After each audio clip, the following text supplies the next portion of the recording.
Assalamualaikum warahmatullahi wabarakatuh. PR from Group 2 going to present on the comparative analysis of solid waste management practice between Malaysia and Japan. Here is my group members. Consists of Nurul Ain binti Yazid, Nurhaidah binti Nurmat, Siti Haja binti Syamsul Azman, Roshila Mitasha binti Mazuni, and me myself Nur Dayati Nazifa binti Muhammad Rusli. Before proceeding with a comparative analysis of the solid waste management in Malaysia and Japan, let me first explain the basics of municipal solid waste. Municipal solid waste, known as trash or garbage, and its various aspects, which consists of the daily waste materials produced by households, business, institutions, and industries. The composition of municipal solid waste is quite varied and include a mix of different materials such as glass, wood, plastics, soils, food waste, metals, and textiles, which can be referred to this pie chart on this slide. Understanding the composition and potential of municipal solid waste is crucial for effective waste management. An important aspect to consider is the presence of non-compostable materials in the waste. The fewer non-compostable materials that are in the feedstock, the better the quality of the finished compost material. This means that by reducing items like plastics and metals in our waste, we can create higher quality compost. One of the key benefits of the managing municipal solid waste effectively is its compostable potential. Municipal solid waste has a compostable potential ranging from 60% to 90%. This means that a significant portion of our daily waste can be turned into useful product, thus reducing the overall waste and benefiting the environment. Now, let's move on to discuss on the challenges of MSW management in urban populations. Effective management in urban areas faces several significant challenges. One of the primary issues is the growing volume of waste, which continues to increase with urbanization and population growth. Alongside this, the diverse composition of waste makes the sorting and processing of waste more complex. Inadequate infrastructure further intensifies the problem as many urban areas lack the necessary facilities for efficient waste collection. Thus, addressing these challenges requires a comprehensive and coordinated approach to create a sustainable and efficient waste management system in urban populations. Let's take a closer look at waste generation in Japan. Japan's waste management system is a product of continuous adaptation. In the early 20th century, rapid urbanization and industrialization created a major waste crisis. By 2014, Japan produced a total of 437 million tons of waste, out of which 44 million tons were municipal waste and the remaining were industrial waste. Tokyo, being the capital and having the largest economy, has a distinct waste management profile compared to other prefectures. It has developed more sophisticated and efficient waste management practices to handle its significant waste generation. Additionally, the city of Toyohashi generates around 3 million tons of municipal solid waste each year, with 70% coming from households and the remaining from business. This highlights the substantial contribution of both residential and commercial sectors to the overall waste generation in Japan. Understanding these dynamics is crucial for developing effective waste management strategies that can adapt to the evolving needs of urban populations. Now, based on the waste management system in Japan, the significance of waste management has become a critical aspect of urban sustainability. Japan experienced a significant economic growth, resulting in significant shift in the volume and variety of waste generated in Japan. This highlights the need for developing countries to adopt waste management strategies that are tailored to their specific circumstances. Efficient collection, transportation, treatment, and residue storage methods are essential for achieving a clean and healthy environment. Let us start with the waste collection system. In Japan, household waste is sorted into four main categories of collection with a valuable number, where recyclable and oversized items. This needs to be to have specific separation rules. Large sizes items require a clear and advanced universal separation, while certain appliances like air conditioner and refrigerator need separate recycling process through designated systems or the original material. Waste collection system involves two methods, which are door-to-door collection and service station collection. Another one is self-separation and electric collection. In the door-to-door collection, residents recycle waste outside the home for pickup, while self-separation segregates waste at its original, which is is essential for actually saving, especially after reduce landfill minimize contamination risk, lower risk management costs, and also encourage residents to participate in responsible waste management. Proceed to waste transportation systems in the expanding urban areas with transportation enhancing management efficiency by serving as central hub where smaller collection vehicles offload waste onto larger transport trucks which allow collection trucks to quickly return to their routes. This process optimizes waste collection and transportation, resulting in a conserving and improved service level for residents. Video here shows the transportation method commonly adopted in Japan. Garbage collected by small garbage trucks is collected in a hotel, compressed in a container and reloaded into larger trucks. In the transfer station, garbage collected by 3 of 2 tons trucks can be compressed in one container. The container is then transported to the disposal site for isolation from larger containers. Then proceed with the waste treatment system. Different priorities waste reduction strategy they focus on limited usable land area where isolation was seen as a solution. Advanced information technology in Japan has fostered public trust in its sector.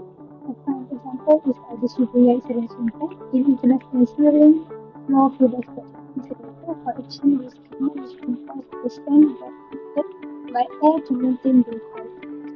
Next, viscosphera schools and viscosphera paper and plastic disinfecting RPS offer an alternative waste management system. Ideas can reduce processing chains of shredding, sorting, drying, and printing, which take several to recyclers. While RPS composts many of paper and plastic waste, acceptable for recycling, this offer advantages like lower moisture content, higher value and reduce foreign emissions. Aside from that, you can also promote some material cycle society which utilize simple technologies such as recycling, shredding, and compression to process waste efficiently and quickly. The country prioritizes waste reduction, reuse, and recycling 3R by implementing separate collection programs like PET bottles, food trays, and cans which then transform into new products through advanced processing techniques. Finally, for waste disposal system in Japan, landfill categories are divided into municipal and industrial waste. Industrial landfills are further classified as not controlled and isolated based on the waste profile. Municipal waste landfills are very similar to controlled industrial landfills. This approach depends on commitment to responsible landfill management.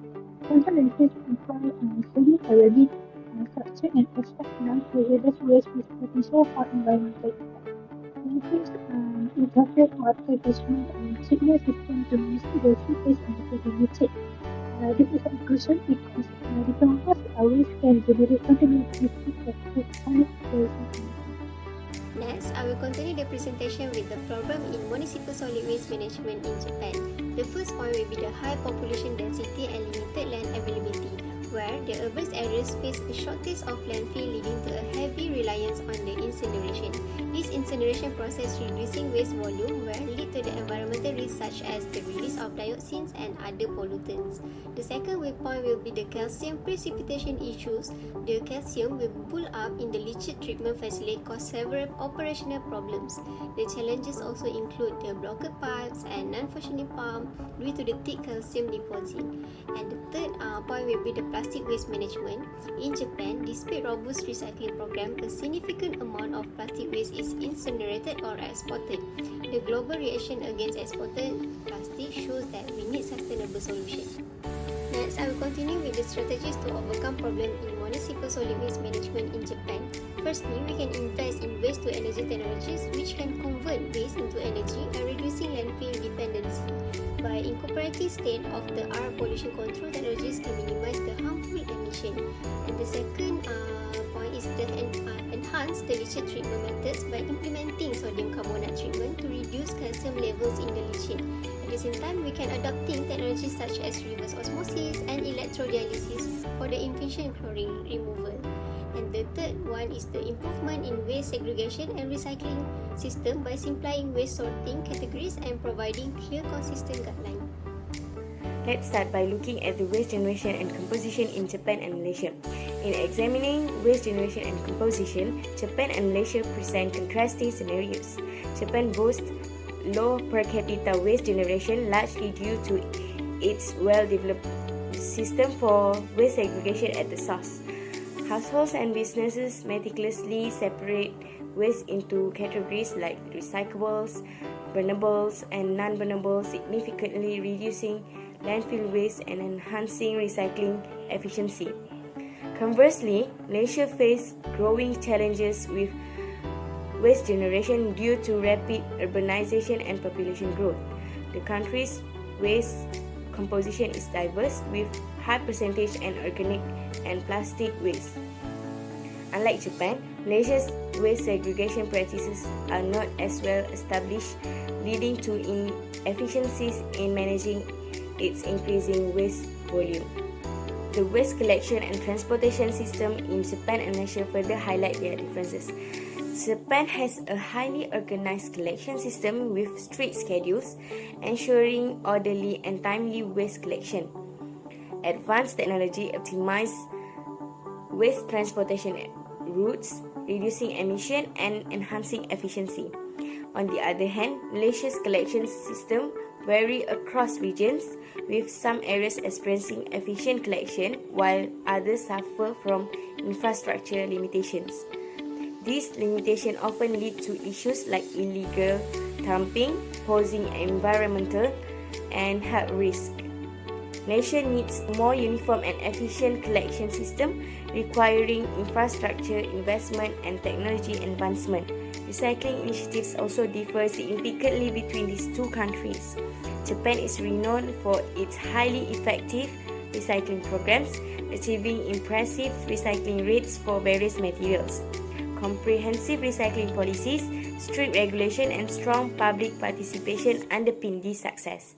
In Japan, recycling is ingrained in the culture, with citizens actively participating and meticulously segregating recyclables. Malaysia, while actively working to enhance recycling, face challenges such as inadequate infrastructure, low public awareness, and insufficient enforcement of regulations. To improve, Malaysia must invest in better recycling facilities, conduct public education campaigns, and enforce recycling regulation more rigorously. Japan has been dominating over 60% of the Asia-Pacific industry for the waste-to-energy incineration, despite still controversies and environmental implications of the incineration process. Stoker furnaces, fluidized bed furnaces, and gasification resource furnaces are some of the incineration methods used to recycle the ash from the burning. There are 19 waste incineration plants in the central part of Tokyo alone. In Malaysia, the process of solid waste incineration is less preferred due to the lack of financial and policy support, which allows the technology to be operated only on small scale. The other reason is because Malaysia's solid waste comes from a huge portion of compost food that have very high moisture content, making it harder to burn. At the moment, there are 4 mini incinerators that are in operation in Malaysia. It is with no doubt that with the increment of human population, waste generation will also increase. Therefore, a sustainable management of landfill has to come into the picture. It is to ensure that waste disposal manner can be controlled. In Japan, the waste landfill are divided into 3 categories, which are inert waste landfill, MSW, and degradable waste landfill, and hazardous waste landfill. In Malaysia, 2 classification systems of landfill management was introduced. First, the landfill is classified based on the decomposition process that occur in a landfill, which are anaerobic landfill, anaerobic sanitary landfill with daily cover, improved sanitary landfill with periodic leachate collection pipes, semi-aerobic landfill with natural ventilation, and leachate collection facilities. The second classification is for operational purposes that includes 4 levels, which are controlled tipping, sanitary landfill with a bund and a daily soil covering, sanitary landfill with a leachate recirculation system, and sanitary landfill with a leachate treatment system. In Japan, they have a long history of the legislative system for waste management system, which has resulted in 11 formed legislation since 1990, as shown in the slide. On the other hand, the solid waste management policies has been introduced since 1988 and has been gradually improved, with the latest one in 2011 for Malaysia. To conclude, waste management system compared to Japan. Japan's solid waste measurement system has become a global benchmark due to its effective waste management practices enabled by advanced technology, strict regulations, and strong public participation. In contrast, Malaysia faces many challenges stemming from limited technology, lenient regulations, and minimal public involvement, making it difficult to achieve similar level of efficiency